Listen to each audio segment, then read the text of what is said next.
The following is an exclusive presentation of WI Garden Media, the voice of Garden Talk Radio.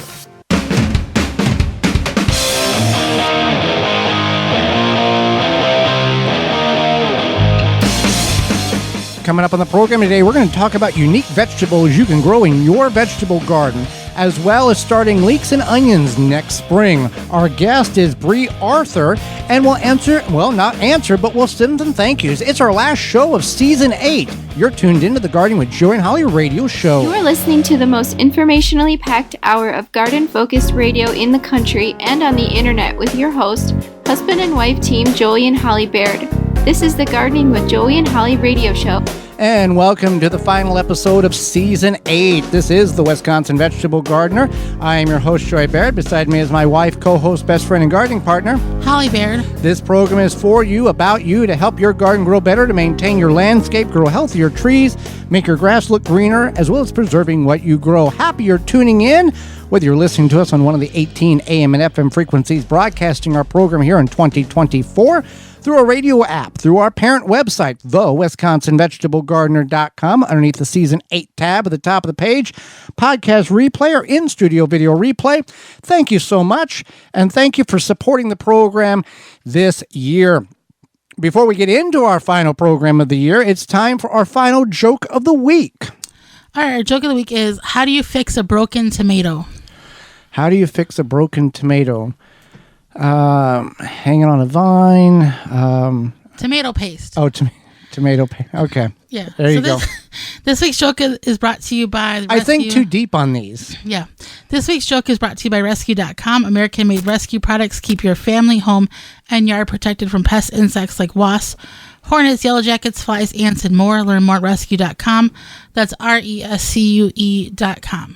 So, we figured that, the last episode of the year, we should talk about something, it's like the last day of school. There's some important stuff to still be done. Don't bring your backpack.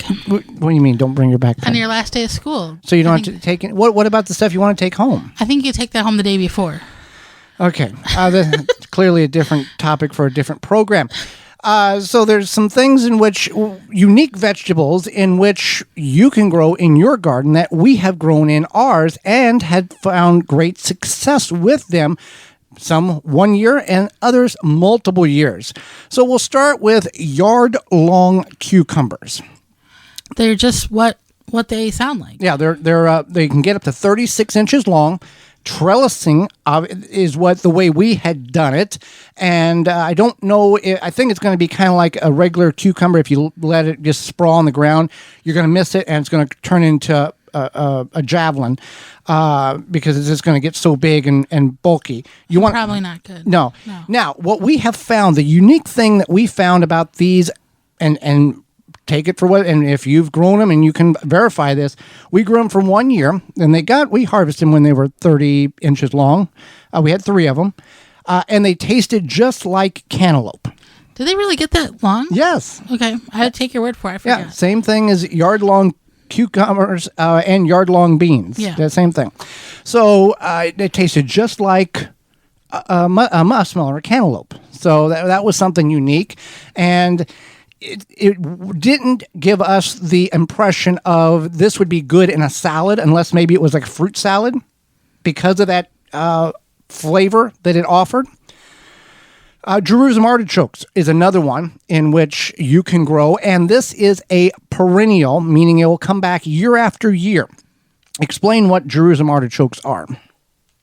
So they are actually part of the sunflower family. They do produce a beautiful tall flower, yellow flower, not as big as a sunflower, more of like the size of a daisy. Mm-hmm. But they are a root crop.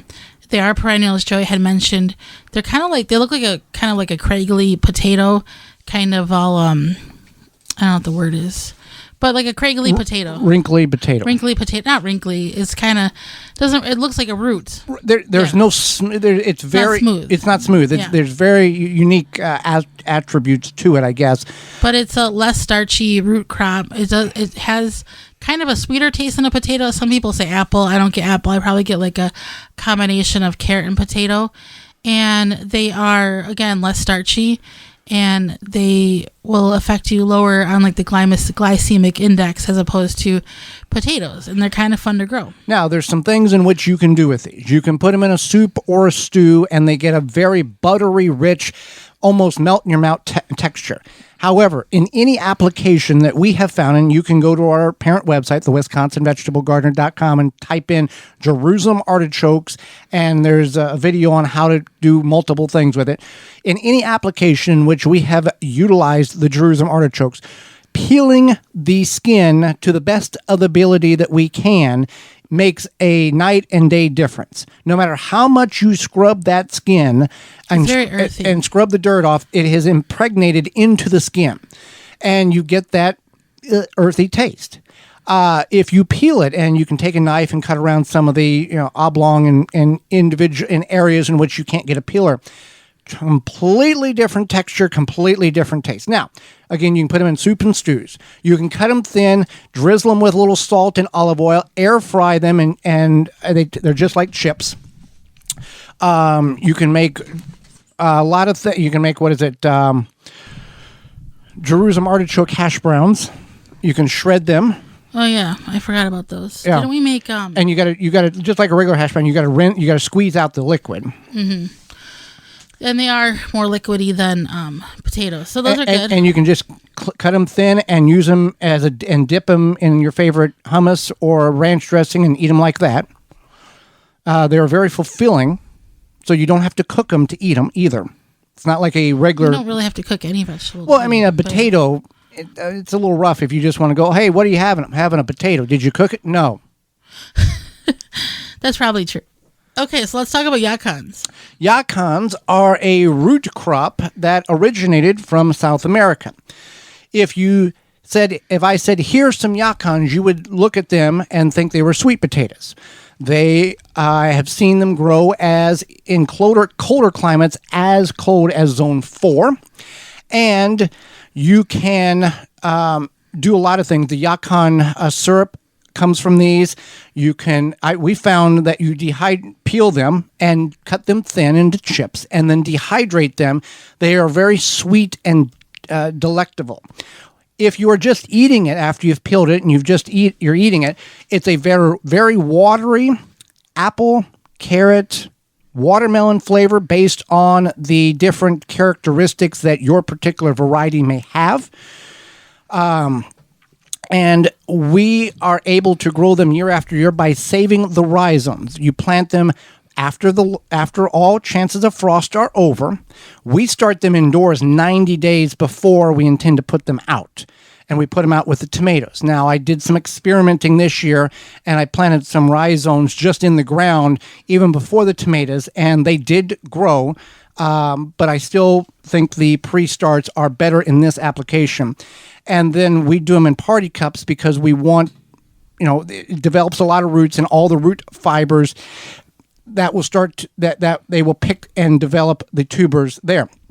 In South America, a yacon can produce 15 to 30 pounds in a tropical area. Here in southeast Wisconsin, where the show originates, zone 5, now 6, and we've seen it in zone 4, we've averaged about 5 to 6 pounds on a really good end, but you're really looking at 2 to 3. So we got them from, we got 2 starts back in 2014 from a nursery that I don't know is even in business anymore out of the Oregon area. And we have continued to save the rhizomes year after year. And I make the joke to Holly every year in the spring because we save the rhizomes and then we sell them on Macari, which is an online, basically an online selling app for those who are not familiar with that. We're restocking the United States yacon population because you cannot find these. Grows them. Yeah. We sell them as a rhizome. We have sold some plants through that app. That's more of a challenge than anything to deal with. But we sell them as rhizomes, and people will buy them all over the country. And that's what we do with them. White tomatoes. Now, you grow tomatoes. We all grow tomatoes. White tomatoes. And I have grown the white they're called giant whites. I think they are extremely sweet compared to a red tomato. A red tomato is acidic. If you want to get away from acidity in tomatoes, you're going to have some, but you get away from the red tomatoes. Yeah, that's very true. They are very sweet. They are less acidic, and yeah, I enjoy them. Now, we've never done we're going to grow 35 giant white tomatoes and have 14 quarts of white tomato sauce. We've never done that, but that would be a unique challenge, because you could have white tomato sauce, you could have purple tomato sauce, you can have red tomato sauce, and you can have green tomato sauce. And all of those tomatoes at maturity are that color when ready to pick. That's a very good point. You could have all those options. Yeah. I don't know if green tomato sauce would be good because it would be kind of bitter. Right. Because green tomatoes. Some people like that kind of thing. That's true. So let's talk about tiger melon. Tiger melons, they grow on a vine. You grow them vertically. They mature to about the size of a softball, and they can be kind of a reddish, orange, yellow color based on the maturity. They're sweet, and they have a cantaloupe kind of flavor to them, and they have a striped pattern on the outside. Fragrance like a cantaloupe. We grew them 1 year, and internally they were white flesh, and they were very watery. But I didn't find it to have the boom punch that everybody said that they were expecting. They do get sweeter if you keep the water off of them. When they are stressed, they do become a sweeter variety. We watered regularly, so that had a tremendous amount of difference too. Weren't they supposed to be like just crazy sweet? Yeah, but we watered regularly. The more you lessen the water, the sweeter they become.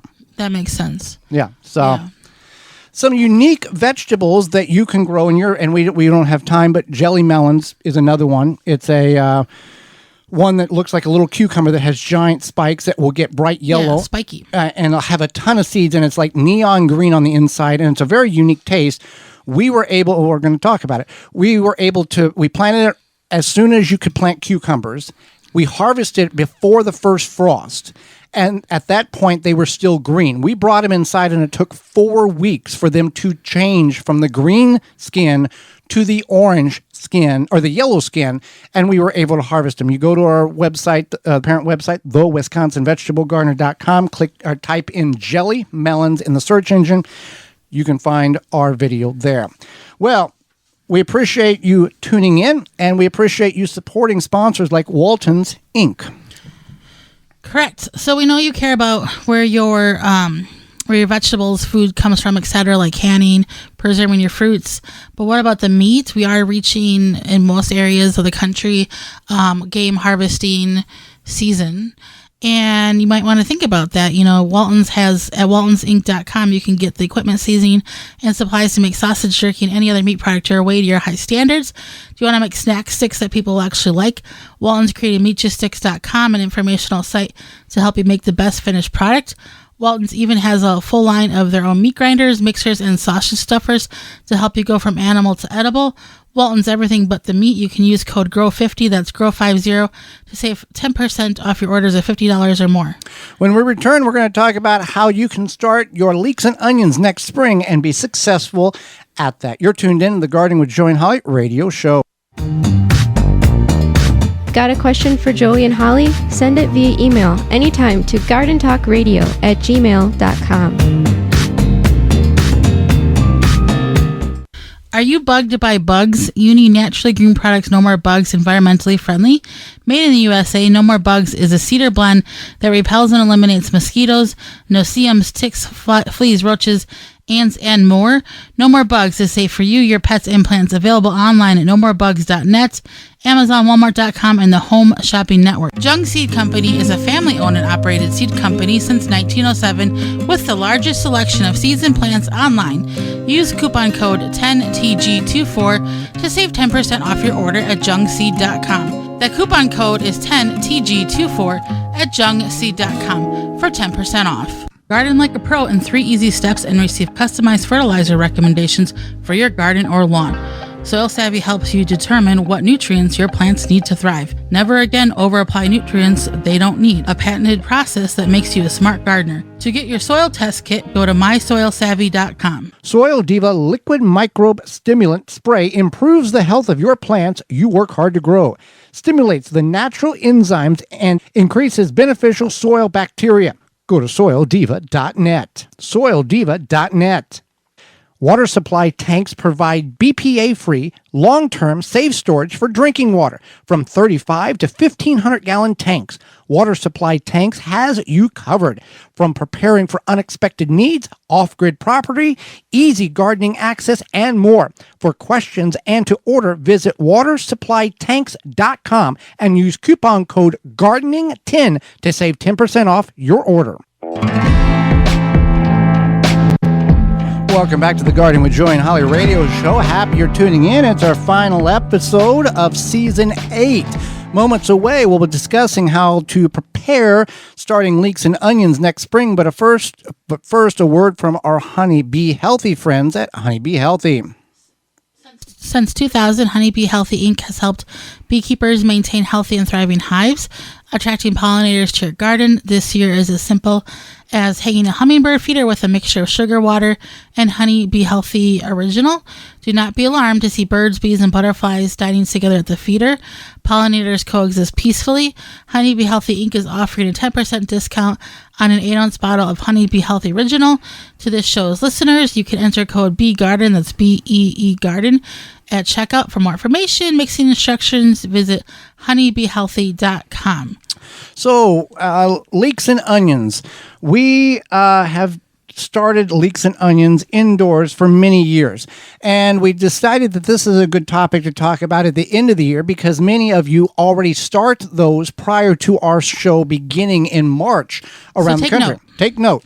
Or try to remember. Well, you can take note. You can go look at the in-studio video replay, the podcast replay, and note all coupon codes are listed under the Season 8 tab at our parent website, thewisconsinvegetablegardener.com.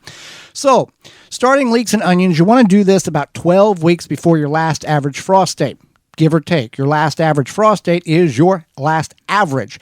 It fluctuates. Though leeks and onions are hardy plants, you still need to harden them off.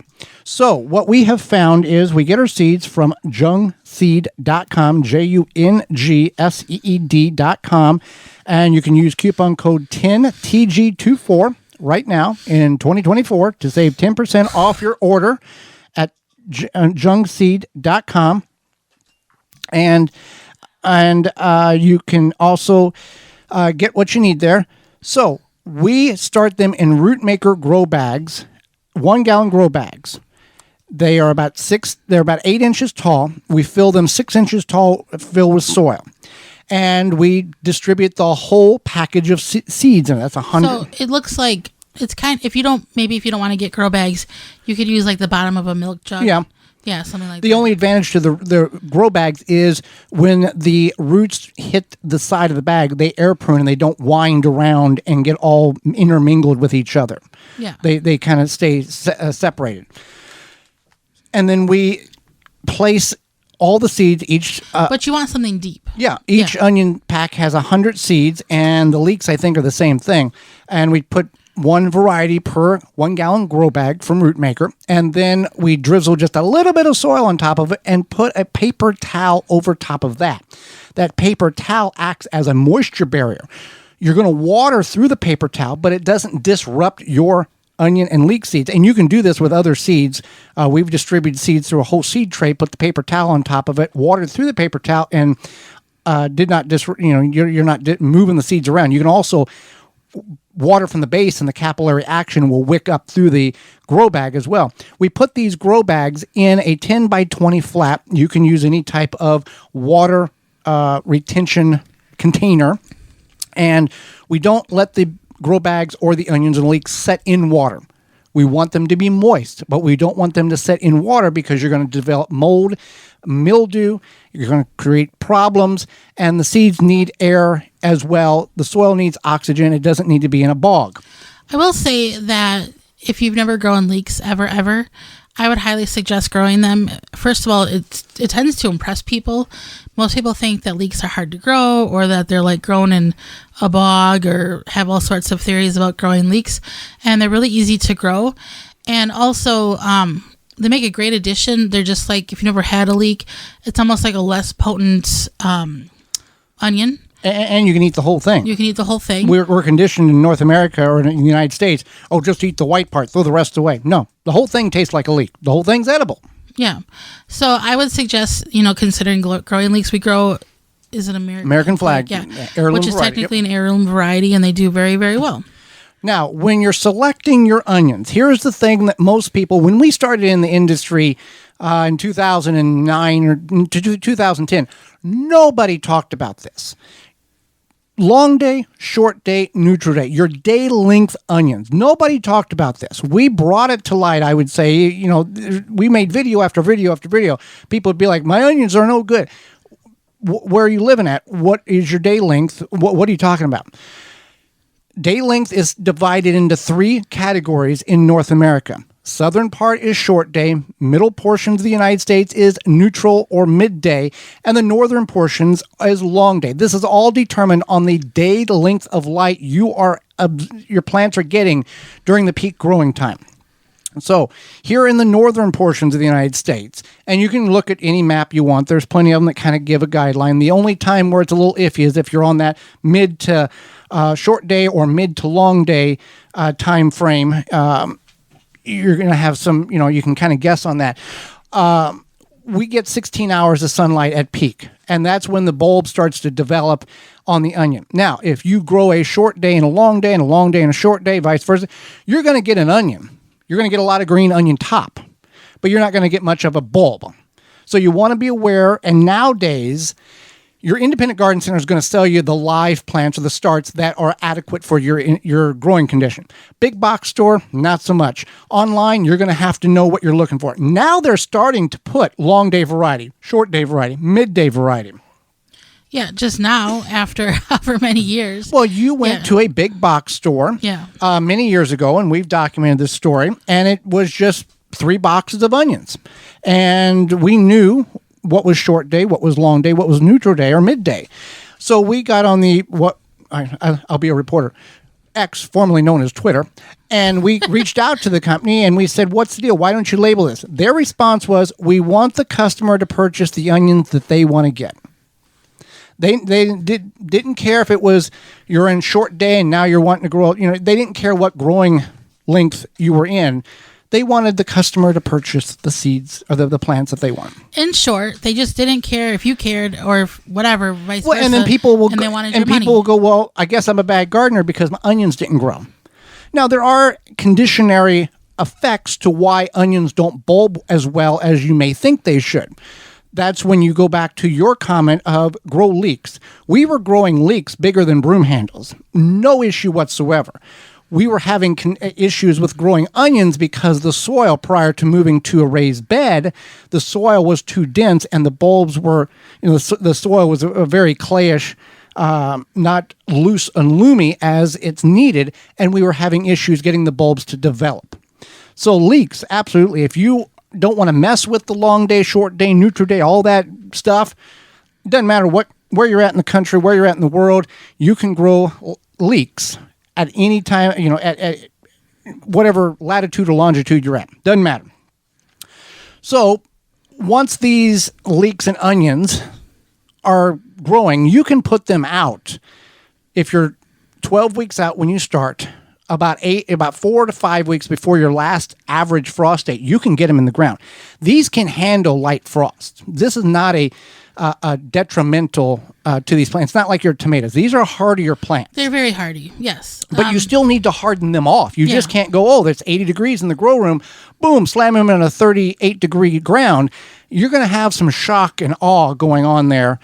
Those plants are not going to do good. There are ways to acclimate or condition or harden them off to get them ready to go outside. Even if you're transitioning from that dramatic of a temperature swing, gently bring them out, and there's videos on how to properly harden them off.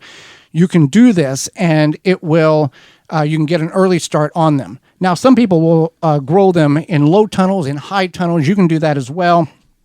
I don't know. I guess it's worth the effort, but they're pretty hardy. Now, if you don't want to start your onions in leeks, you don't have to. You can go to your local independent garden center, which we recommend, and you can purchase the plant starts.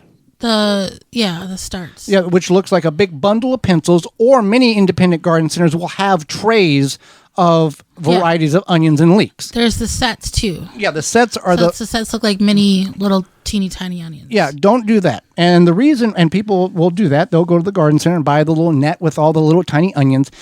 We have not, and it's not recommended. We recommend you not doing that. And here's the reason why. Onions are biennials. They produce seed the second year. So these onions that you're buying to plant in your garden was grown this current time of year, late fall, early winter, harvested, put in that net, put in a refrigerator, shipped out to your garden center in spring. You pick them up, you plant them. That onion's going, okay, my second year of growing, I got to put on seed. I'm seed developing now. I'm not worried about bulb developing. That's why so many times you have seed blossoms on your onions when you grow those little onion sets or the little onions in the net. So that's why we recommend fresh seed or fresh plants from your local independent garden center or online ordering locally. Absolutely. You want to consider where your source is from, and you do want to grow. If you're going to buy something that's started for you, you want to grow something that is going to grow this year and grow successfully and give you your best bang for your buck, essentially. And I'll repeat it again, our parent website, thewisconsinvegetablegardener.com. Put in growing onions, starting onions. We've got dozens of videos on leeks and onions and how to grow them exactly in visual form of how we just discussed with you. Well, Holly, summer is over. Winter or fall is here. Leaves are changing. Kids are in school. Nights are getting colder. Lawn has been forgotten about. Yeah, just because it's fall, we don't want to forget about our yards and those pesky Japanese beetles either. They may be gone, but they're not far. Not only did they feast on your roses and berries this summer, they laid eggs on your turf so they can start again next year. You can take a stand with Phylum's Grub Gone. Grub Gone is a non-chemical BT granular that specifically targets scarab pests and their larvae. Simply apply the granule with a spreader, irrigate it into the soil, and let the naturally occurring bacteria do its job. Not only is Grub Gone easy to use, but it's the only non-chemical choice that effectively controls those grubs. And the best part about it, it's non-toxic to bees and other beneficial butterflies and bees and birds. In fact, Grub Gone has no label restrictions to be used around flowers, so you can use it anywhere you want. Don't have to worry about them picking it up and taking it back and toxifying or killing those beneficial insects. You can find it out at Grub Gone from Phylum Bioproducts. That's PHYLLOM bioproducts.com, the natural choice. Hang out with us. Our author, Brie Arthur, will be with us. You're tuned in to the Gardening with Joey and Holly radio show. Got a question for Joey and Holly? Send it via email anytime to gardentalkradio@gmail.com. Wisconsin Greenhouse Company has custom-made greenhouses to suit your needs. Grow year-round. Strongest greenhouses that will last a lifetime. From agricultural to lounging to entertaining. For more information, go to wisconsingreenhousecompany.com. Got a landscape project left on your to-do list that you're not going to get to? Let the trained team of specialists at David J. Frank Landscaping handle it. Fall is also a good time to improve your lawn for next year. Strengthen your lawn with overseeding and aeration. Schedule a fall cleanup or fall planting and winterizing your yard before the cold sets in. Get a free quote at davidjfrank.com. Mantis tillers, the premium long-lasting gas-powered tillers, are the perfect solution for any garden. This Mantis machine is available with 2 or 4 cycle engines with a 19-inch or 16-inch tilling width. Your DIY companion in your garden and your lawn converts easily for edging, aerating, and more with optional attachments. Find details at mantis.com. Welcome back to the Gardening with Joey and Holly radio show. Happy you're being a part of the program today. Holly, let's go to the hotline and bring in our guest for this week. Brie Arthur is a best-selling author, YouTuber, nationally recognized speaker, and horticulture expert sharing her passion for gardening. Welcome to the program, Brie. Thanks so much for having me. Well, we thank you for taking time out of your very hectic schedule, as many of us have, to not only enlighten us, but share some of your information with Holly, myself, and all of our listeners. And I'll start with this. What is your story? How did you get into gardening? Was it something you found young, or you morphed into it as an adult and you thought, this is pretty cool, this is what I need to do? I was very fortunate in that my grandparents were gardeners, my parents are gardeners, and I was a 4-H member growing up in southeastern Michigan. And really it was 4-H that introduced me to the ins and outs of horticulture and showed me that I could study this in college and have a great career growing plants. Heart, head, hands, and what was the other one? There's 4 H's for that. I forget. Anyway, that's... I was in 4-H too. Holly, was you in 4-H? I was not in 4-H. You were in Girl Scouts, were you not? Yeah, but that's different than 4-H. I know. Much different.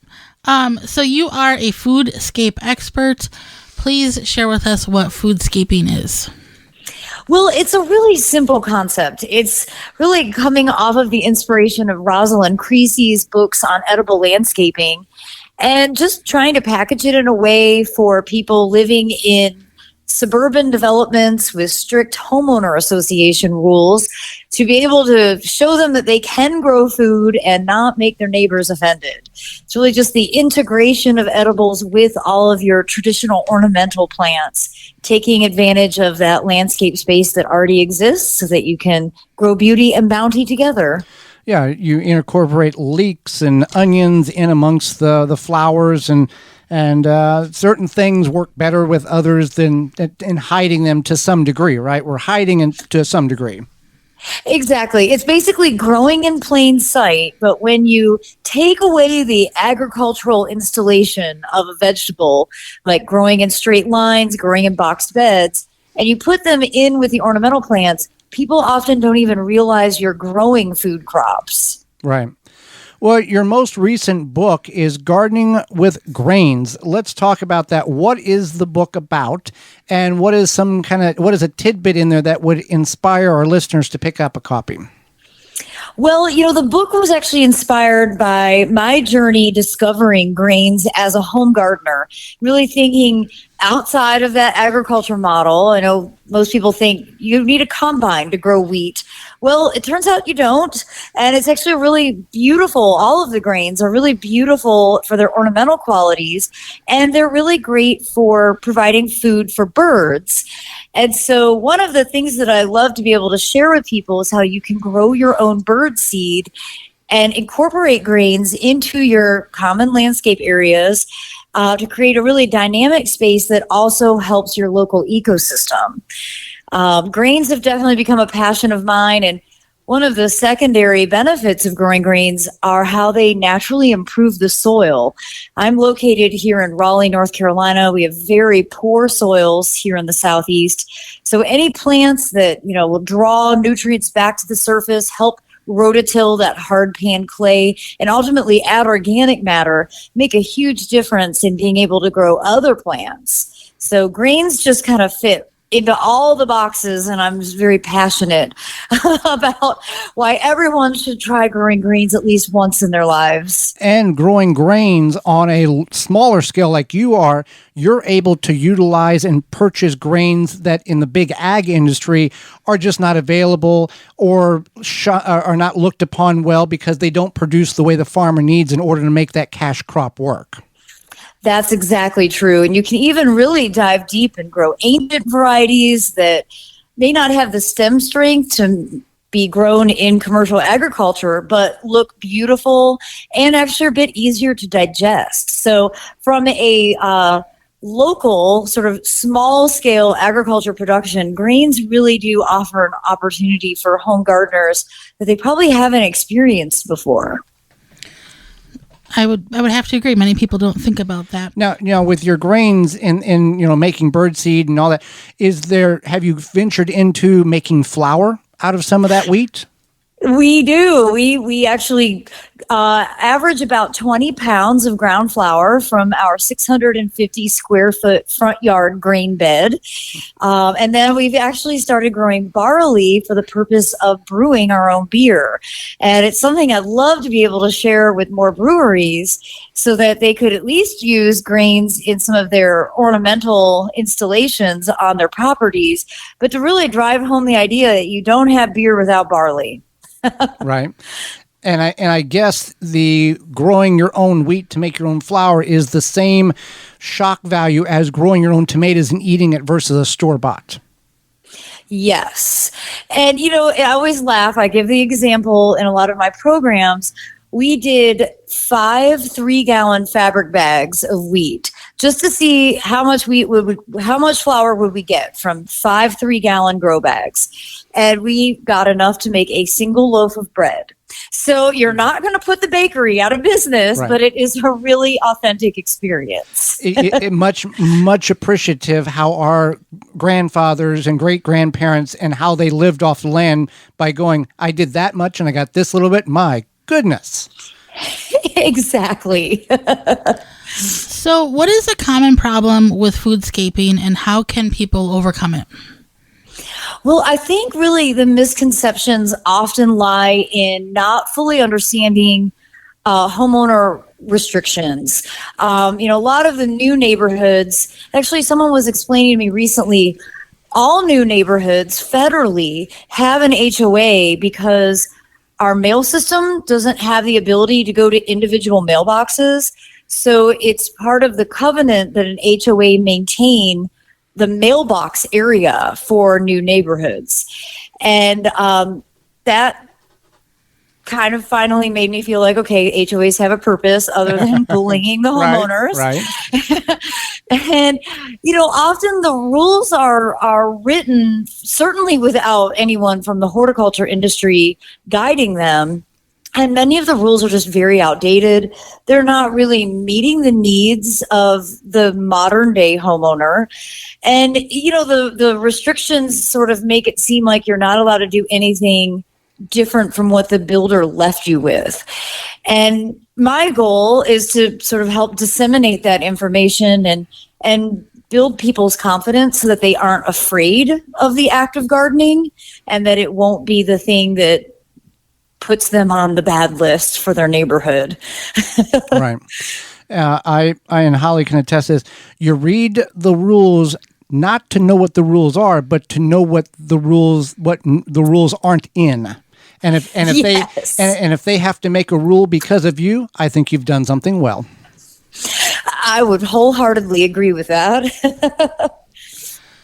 So, a lot of us are planning for next year and also, kind of going over our gardens, etc.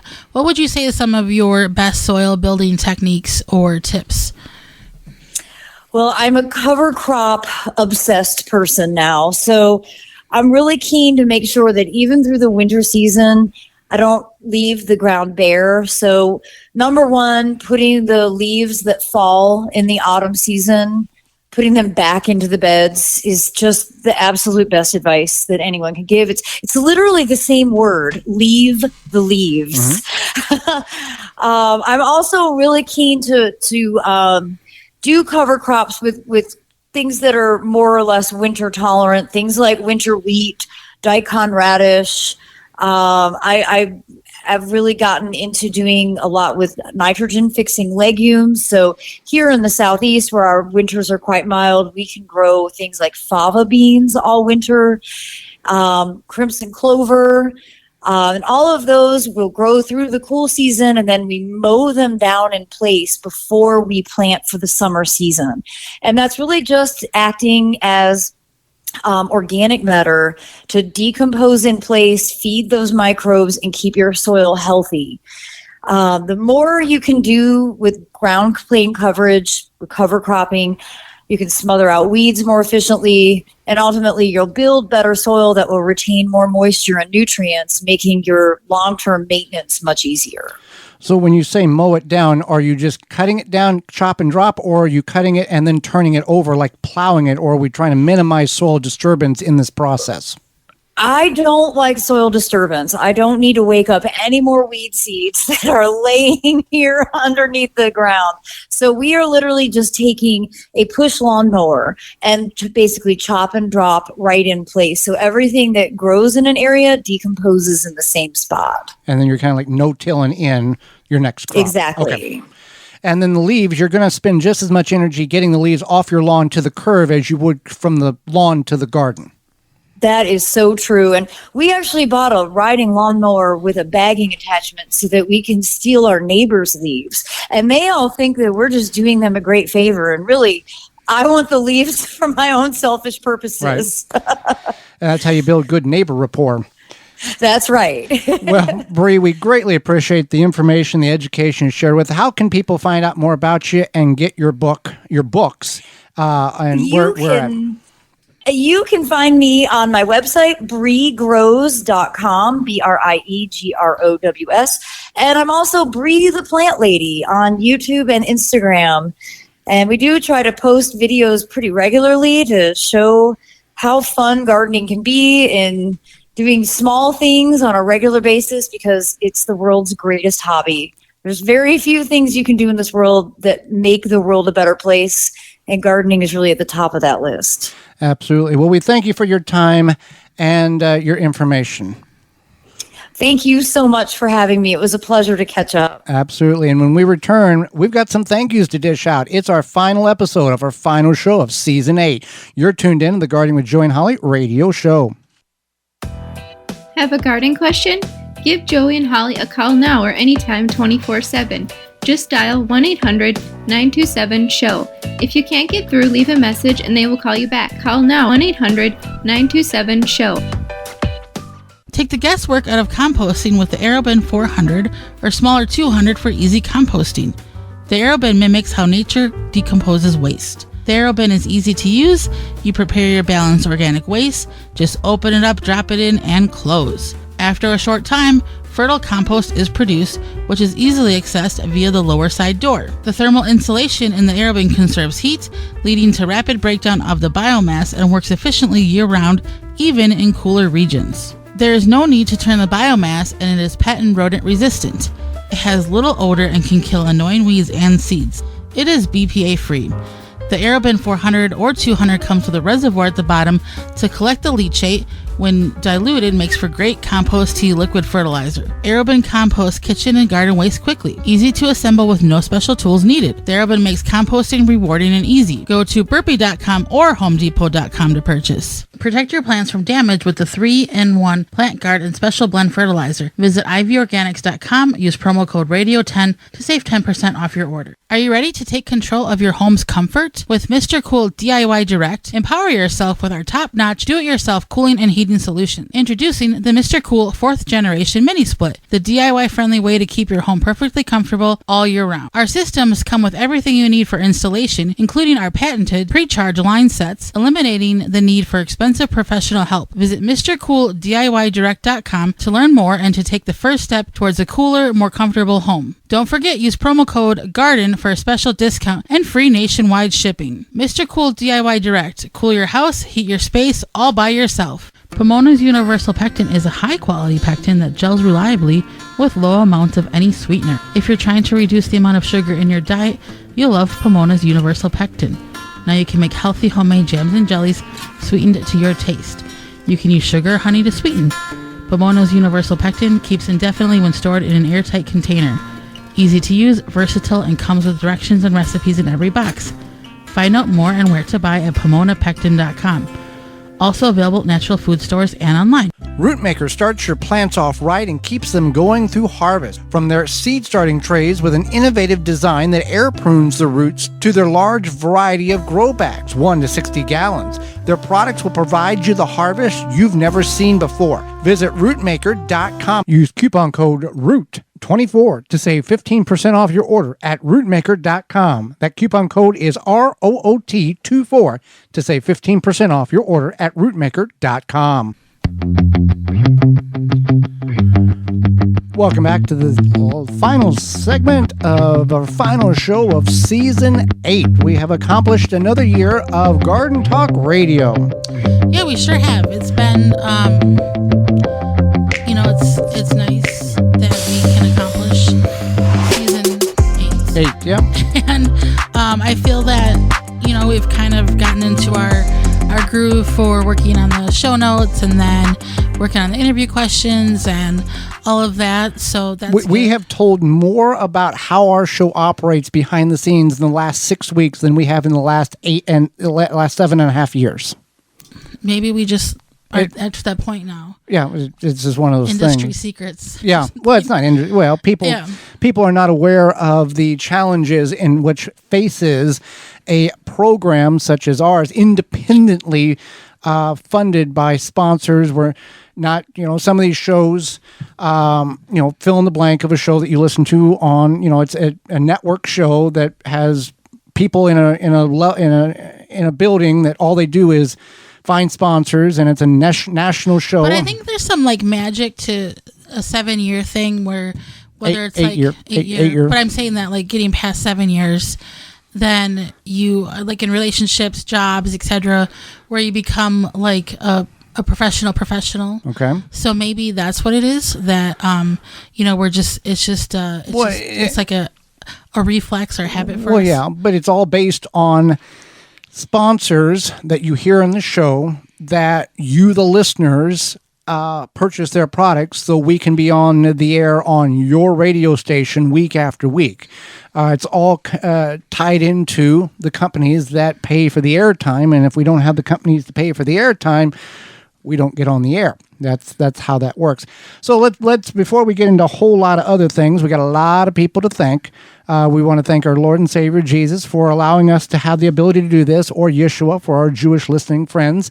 I want to thank you, Holly, for being the co-host over there and keeping some of the things together while I'm hitting the buttons and changing screens. And when screens don't change right, then you're able to cut in there and act like nothing's going on while I'm trying to fix problems over here. Is there anything else you want to thank me for? I covered a lot of that. Oh, okay. Yeah. Nothing else. I'm just a good co-host. You're a good co-host in this atmosphere. Oh, this atmosphere? This atmosphere. Anything else I'm good at? Yeah, you're a good wife. Oh, okay. Is that what you're looking for? Maybe. Okay. I just, we'll find out later. Yeah, so there you go. Is it? Yeah, it's your turn. It's my turn? Go ahead, yes. We want to thank the listeners. We want to thank you for listening to the program on your radio station, on your favorite podcast platform, on YouTube, through our parent website, the WisconsinVegetableGardener.com. We see the numbers. We see the reaction from our sponsors. And, that's that. We thank you for listening, because without you, it really is just two people talking in a room and nobody doing anything, nothing on the other end. Yeah, we definitely appreciate our listeners. That's for sure. I want to say thank you, Joey, for being a good co-host yourself, or whatever your title is. I'm host. You be co-host. Oh, okay. Co-host. Host. Yeah, something Host. like that. Yeah. You are very driven to keep this going, and I am too. But as you guys may know or may not know, this is Joey's full-time job in addition to editing videos and promoting, and sending it to the right places and all this other stuff that ties in. Yeah. And I'm just going to speak about this. I'm grateful for my full-time income, and my employers laid off half of my coworkers at the end of June, and I was fortunate to keep my position. And so I'm truly, truly grateful to, whether it be, whoever it was or however it happened, that I was able to keep my full-time income, because with something like this, I think you need some sort of additional support than just sponsors. It's good that we can, and we are so grateful for our sponsors, but it's good that we have the old day job to have as some security. So grateful for that. And I'm also just grateful. I have two really good friends who have been very supportive and always been very supportive. One of them you hear in our little commercial breaks. The lead in and lead out. Yeah. That's my friend Laura. We've been friends for a long time. And then my other one, who I just refer to as my Chicago BFF and very supportive friend as well. So grateful for that, and just that we can continue to do this, and we have such supportive people in our lives.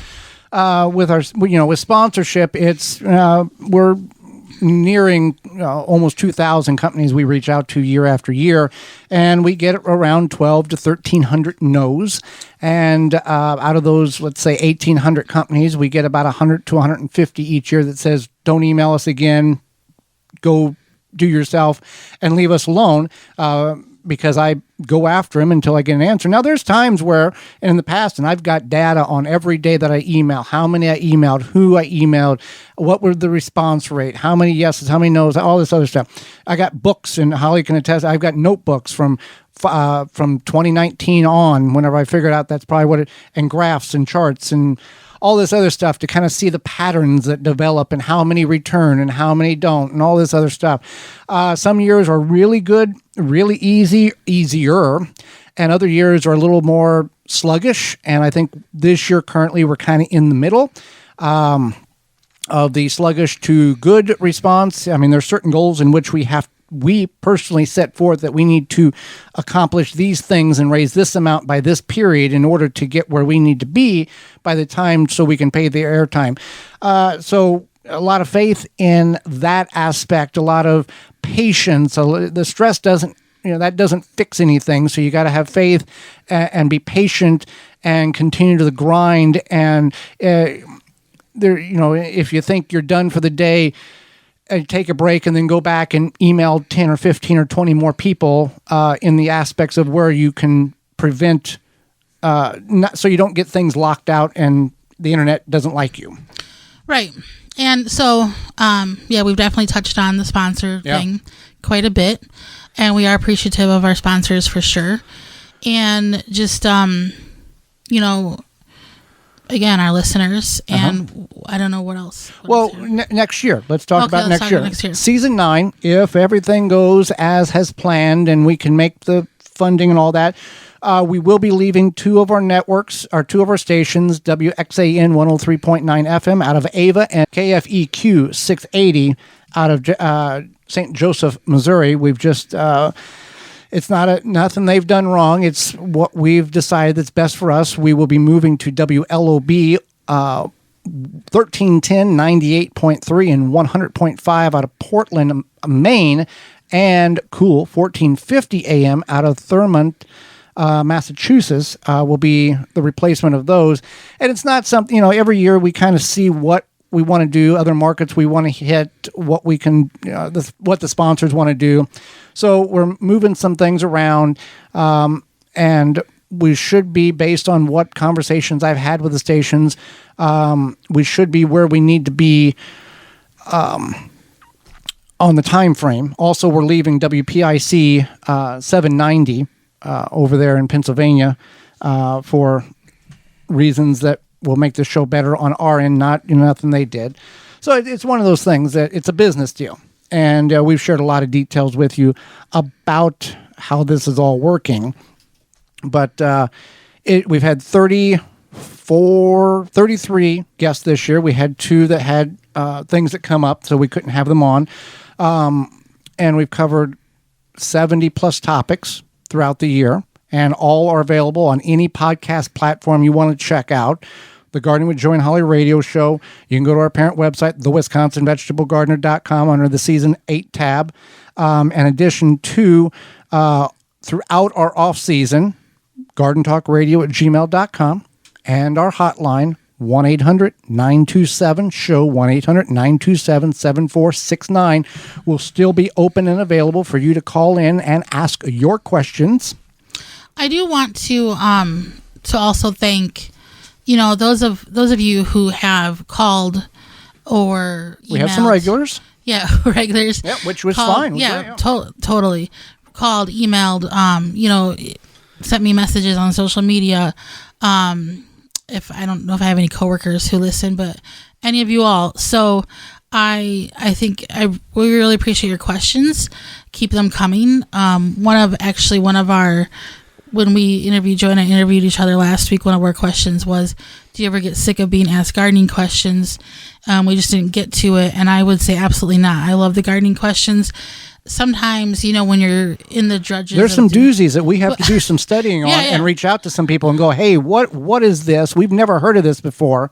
But when you're in the drudges of doing this, things can get monotonous, and these gardening questions and hearing from our listeners or just people on social media, whatever it may be, is really nice because it reminds you of why you do this. Simplistic, etc. Just like, there's actually somebody on the other side of the radio who is enjoying this and who is getting good information from it, and we continue to enjoy doing that. So we really appreciate your questions, and you can definitely keep them coming, and even in the off season, you can email us and whatnot. And I forget, somebody reached out a couple of weeks ago and asked a question. I don't recall what it was, but it wasn't like an in-garden question, and it was off on one of the social media platforms, and they said, we don't even have a garden, but we really enjoy listening to your program. And we get that not only through you, the listeners, but our stations and our station managers. They hear they're hearing from you as well, that the stations get phone calls about how they like the program, and it really is nice to hear. And if you are listening and you want to be part of this program next year, and you have a company, whether locally in one of our markets or you want a national, gardentalkradio@gmail.com. We can certainly have conversations with you. Gardening, you don't have to have a gardening product in order to be on the program. All of you who are listening are gardeners or listen to our show. You are consumers of everything from cars to tires to underwear to drinking cups. It's not just seed soils and shovels. So many people don't realize that. They think it has to be in this little nook. Oh, we can't because it's not in our wheelhouse. But anyway, so yeah, we've done quite a bit. 8 years. To do, 8 years, that's 200, and I think it's 75 shows is what we've accomplished. That's a lot. And I feel like the time 280 shows. 8 years, 280 shows. I feel like, it does feel like 8 years, but at the same time, it also feels like it's just flown by. So, and we've come a long way. We started with just one station, and, right. And now we're on however many? 18. Yeah. And that's definitely something. And I think just together as people, Joey and I have grown over those years, and so that's amazing. Yeah, a lot of faith involved in all of this. If you're a spiritual person, you understand the significance of what that means. If you are not a spiritual person, it's something that you should look into, even just look into it, whether you agree with it or not. There's significant personal benefits to having that relationship. So with that being said, Holly, what have we learned, I guess, this year rather than just this show? This year? Yeah, why not? Like recording the radio show, doing the radio show? The last 35 weeks of the program. I guess. We did not go over that question in rehearsal. I guess for me, planning ahead is good, and I know that I wouldn't say just learn that, but you should also learn this too, because sometimes when we're getting ready to get down to it, you have technical difficulties with the camera equipment, and it makes me a little bit nutty. So, and not in a good way. When we have older camera equipment, maybe planning ahead a little bit more might be helpful. Yeah. Nutty, not in the funny Barney Fife way. No. Nutty in the bad way. But I did learn, I mean, people could probably grow grains in their backyard, but it sounds like there's a lot of grains to be grown in your backyard. Yeah, there's a lot of heirlooms out there that on the agricultural side just don't exist, or do, but it's not, like I was talking to Brie there, it just doesn't financially make sense, right, and you're not making money. What did you learn? Well, I learned that we talked to gardeners in our guest segment all over the country, and they all have a central focus, and don't overthink things. Keep things simple. Whenever you start overthinking things, that's whenever you lose the enjoyment of the gardening. Oh, should I plant that there or should I plant it over here? Well, the sun is a little bit more. You're overthinking it. Gardening is supposed to be a hobby. Most of us who are listening and doing this, we're not doing this on a live and die deal. If we don't make this happen, we can't survive. This is a luxury. This is a disconnect. This is what we do in order to enjoy when we're not doing work. Right. So what we learned today is brought to us by honeybeehealthy.com. They're serious about the business of bees and helping beekeepers maintain healthy and thriving hives. Whether you're a professional beekeeper or a bee hobbyist, we've got the products to help you maintain a healthy hive. You can go to honeybeehealthy.com, made in the USA. So tune in next year. Yeah. So for Holly Baird, I'm Joy Baird, and we thank you so much for listening. We appreciate you very much. And until next year, we'll see you then.